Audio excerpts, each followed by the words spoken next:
Wow. What can I say about Revolution Dojo? First, this was Jeff's brainchild, okay? He came up with the idea because, honestly, we had nowhere to train. And the gym that I was at before, I was no longer at that gym. And Jeff, from conversations, as far as I can remember, and he'll probably correct me if I'm wrong, but the training was inconsistent in terms of the space, right? And so Jeff reached out to me. I know he talked to Tim, and he also talked to Eve, and it was all about, starting something and having a place where where we could go. Now, once we got it started, it literally blew up. All right. I mean, it was not just a place to train for us. It was like all these guys who had known each other, had trained at different gyms over the years.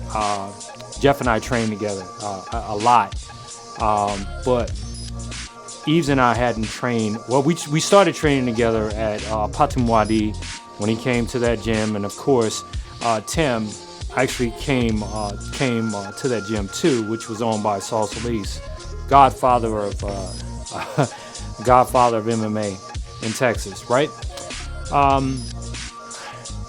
That place, it was to me like a fortress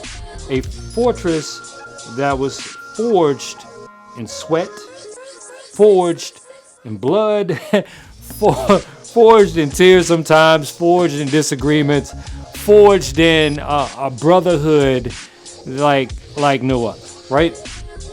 And how the gym was set up was like really cool, right?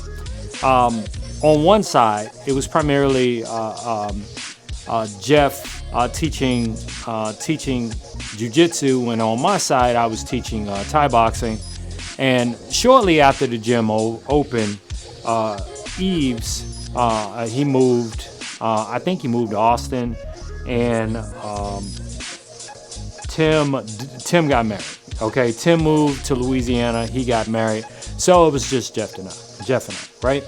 And so it was a place that was rough because you would have any randoms just wander into the gym, and sometimes we had to show them exactly what it is, and we did, right? And but what was really interesting about the gym, it started to grow, right? But what was so great about the gym?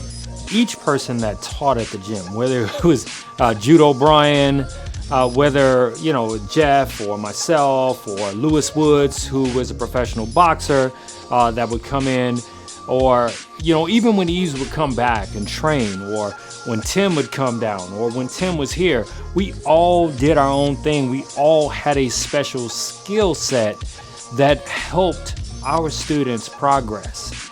And man, that place was like no other. It was rough, it was raw, and there was no AC. It was hot, but I'm telling you, every time I walked into that hot ass place, looking at all the graffiti on the wall, not only did it remind me of a skate park, but it was just home for me, right? And it was a home that we defended. It didn't matter who you were. If you came into our gym, whether you were random off the street, a street fighter, or whether you were somebody well known, if you came, you couldn't disrespect anyone in the house without getting your ass handed to you. I'm just keeping it real, right? And so when I look back on Revolution Dojo and its origins, like I said, it was Jeff's brainchild. I look back on the camaraderie and the brotherhood that was forged, and the friendships. Even when the friendships drifted away, apart, they drifted right back to each other. It was something magical. Revolution Dojo, all those guys at the new gyms, they really, I'm not gonna say let me just say this: they're benefiting from all of the blood, sweat, tears, battles, wars, brotherhood that was forged right there on Pine Mountain.